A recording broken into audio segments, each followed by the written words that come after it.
Hello. ये विष्णु भगवान की एकादशी मैया की जय। प्लीज़ पूरी कहानी सुनिए एकादशी की।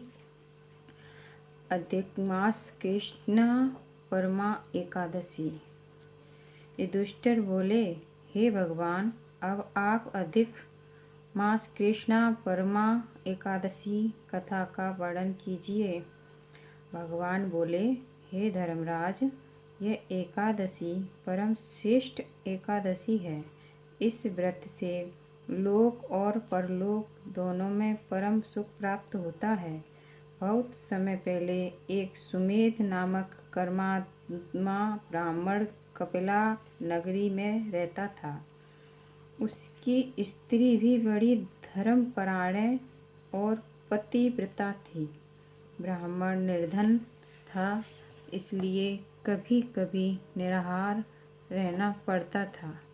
ब्राह्मण की स्त्री स्वयं भूखी रहकर भी अतिथि को भोजन कराती थी। एक दिन ब्राह्मण ने अपनी स्त्री से कहा, तुम मेरी बहुत सेवा करती हो, किंतु हमारी गरीबी मुझसे देखी नहीं जाती। इसलिए धन कमाने के लिए मैं अब विदेश जाना चाहता हूँ। ब्राह्मण की पत्नी आंखों में आंसू भरकर कहने लगी, पतिदेव, सुख भाग्य से मिलता है। यदि पिछले जन्म में हम लोगों ने दान पुण्य किया होता तो इस जन्म में हमें सुख मिलता। हमारे भाग्य में दुख लिखा है, इसलिए दोनों मिलकर खुशी खुशी के दिन बिता देंगे। स्त्री पति के बिना नहीं रह सकती, इसलिए आप परेशान नहीं होकर यहीं पर रहें। पत्नी की बात सुनकर ब्राह्मण वहीं रह गया।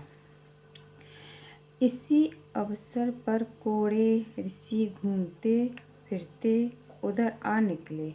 ब्राह्मण अभिवादन करके उनका सत्कार किया। ऋषि के कुशल पूछने पर ब्राह्मण ने अपनी गरीबी और दुख से छूटने का उपाय पूछा।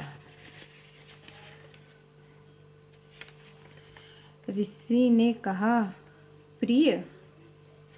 हे प्रिय, गरीबी दूर करने तथा धन प्राप्ति के लिए तुम्हें अधिक मास की कृष्ण परमा एकादशी का विधि पूर्वक व्रत करना चाहिए।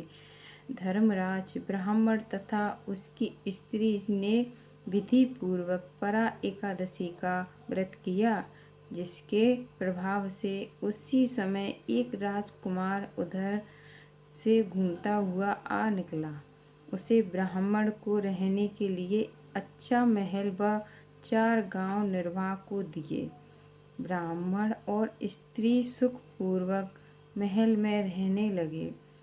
सूत जी ने कहा, भगवान श्री कृष्ण जी के मुख से कथा श्रवण कर और विधि पूर्वक व्रत करके धर्मराज युधिष्ठिर स्वयं स्वर्ग का पहुँच गए। इसलिए धन और राजमुख चाहने वालों को यह व्रत अवश्य करना चाहिए। बोलो एकादशी मैया की जय।